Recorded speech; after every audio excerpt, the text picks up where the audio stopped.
यहाँ पे अभी हम लोग ने जो सेकेंड लेक्चर में स्टार्ट किया हुआ है उसमें हम डिस्कस कर रहे हैं in continuation with wave theory of light. यहाँ पे अगला टॉपिक दिया हुआ है Thomas Young's double slit experiment. Thomas Young's famous double slit experiment in 1801 provided compelling evidence for the wave nature of light.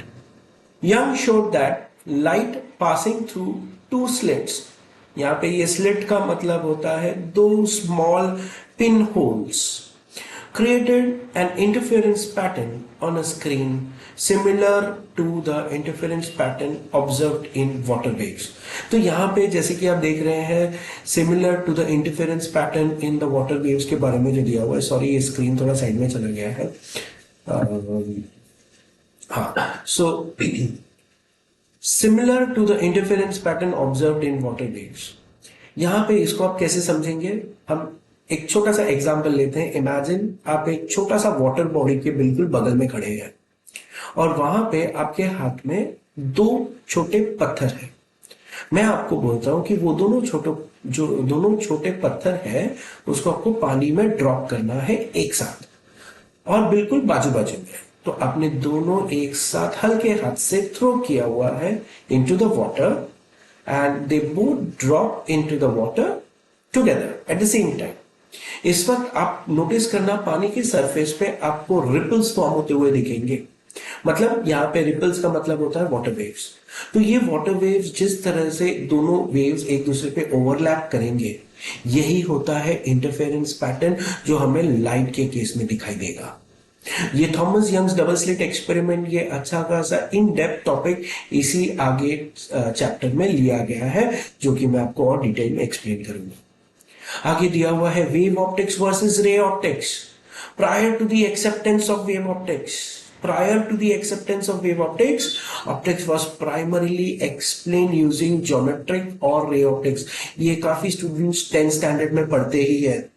While ray optics works well for describing the behavior of light in simple cases, it could not explain for more complex phenomena like interference and diffraction. इसका मतलब हमें interference and diffraction को समझने के लिए we need wave optics and not ray optics. Huygens-Fresnel's principle developed by Christian Huygens, expanded upon by Augustin John Fresnel, describes how each point on a wavefront serves as a source of secondary spherical wavelets। The sum of these wavelets creates the overall wavefront explaining phenomena like diffraction। Students यहाँ पे जैसे कि जो आपको दिखाई दे रहा है screen पे इस वक्त, ये पॉइंट्स जस्ट आप नोट डाउन करके रखिएगा बीट ऑन अ पेज और इन योर हेड, क्योंकि ये फर्दर इन डेप्थ डिस्कशन में आने वाला है। तो जब भी हम लोग इस पॉइंट को फर्दर डिस्कस करेंगे तो इसको आप ध्यान में रख के आप उसको कनेक्ट करने में आपको आसानी हो जाएगा। वेव थियरी सक्सेस के बारे में यहाँ पे डिस्कशन चल रहा है। Wave optics successfully explain a wide range of optical phenomena including the behaviour of light when passing through small slits. Again slits का मतलब है पिन होल्स। ग्रेटिंग्स का मतलब होता है यहाँ पे मैश लाइक फॉर्मेशन, एकदम छोटे छोटे मैशेस होते हैं। मैश मतलब जैसे आप बोलते हैं ना नेट, तो वो नेट को यहाँ पे दूसरे लैंग्वेज में मैश भी बोलते हैं। तो एकदम छोटे छोटे उसमें होल्स होते हैं। एंड एपर्चर्स का मतलब होते हैं जैसे कि कैमरा के ओपनिंग जो होता है, ओके, या टेलीस्कोप का ओपनिंग होता है, उसे हम एपर्चर बोलते हैं।